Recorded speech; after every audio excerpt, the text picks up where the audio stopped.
ইসলামের দ্বিতীয় খলিফা হযরত ওমর রাদিয়াল্লাহু তাআলা আনহুর শাসনকালের কথা। তিনি হজ করতে মদিনা থেকে মক্কায় গিয়েছিলেন। ওই হজে যোগ দিয়েছিলেন একজন ধনাঢ্য আরব, যার নাম ছিল জাবালা ইবনে আইহাম। লোকটি প্রচুর অর্থবিত্তের মালিক ছিলেন, আর তার অধীনে বহু দাস দাসীও ছিল।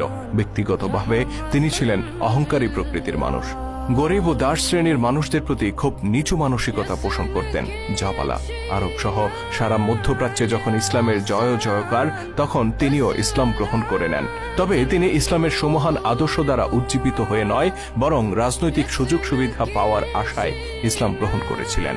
হজের আনুষ্ঠানিকতা চলাকালে জাবালা ইবনে আইহাম কাবা ঘর প্রদক্ষিণ করছিলেন। তার পরনে ছিল মূল্যবান ইহরামের চাদর। চাদরটির একটি অংশ মাটিতে গড়াগড়ি খাচ্ছিল। হঠাৎ চাদরের এক কোণে একজন দরিদ্র আরব বেদুইনের পা পড়ে যায়, আর চাদরটিতে টান লেগে তা জাবালার কাঁধ থেকে নিচে পড়ে যায়। আমরা আগেই বলেছি, জাবালা ইসলামের আদর্শ দ্বারা অনুপ্রাণিত ছিলেন না। তিনি নিজের মূল্যবান চাদরে একজন দরিদ্র বেদুইনের পা পড়ায় ক্রোধে অগ্নিশর্মা হয়ে ওঠেন। লোকটিকে কোনো কথা বলার সুযোগ না দিয়ে তিনি তার গালে সজোরে থাপ্পড় বসিয়ে দেন, আর খুব বাজেভাবে তাকে অপমান করেন।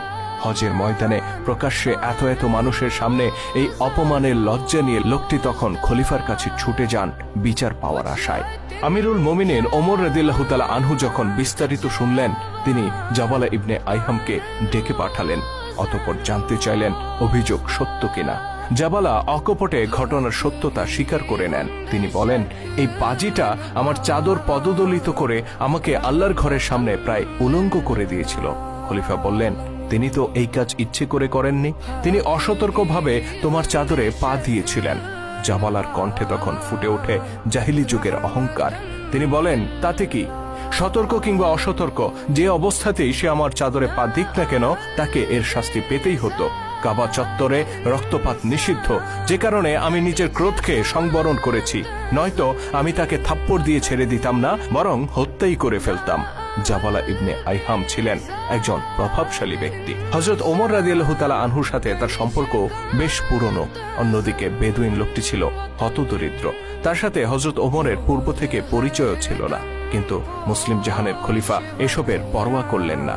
তিনি শান্ত কণ্ঠে বললেন, হে জাবালা, তুমি নিজের অপরাধ স্বীকার করেছ। এখন বাদী যদি তোমাকে ক্ষমা না করে, তাহলে ইসলামের বিধান মোতাবেক তোমাকে শাস্তি পেতে হবে।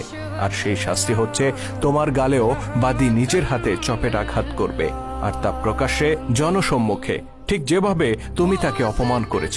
খলিফার এমন রায় শুনে জাবালা স্তম্ভিত হয়ে পড়লেন। তার কাছে এটা রীতিমতো অবিচার মনে হলো। তিনি বিস্ময়ের সাথে বললেন, আমি আরবের একজন সম্ভ্রান্ত ব্যক্তি, এককালে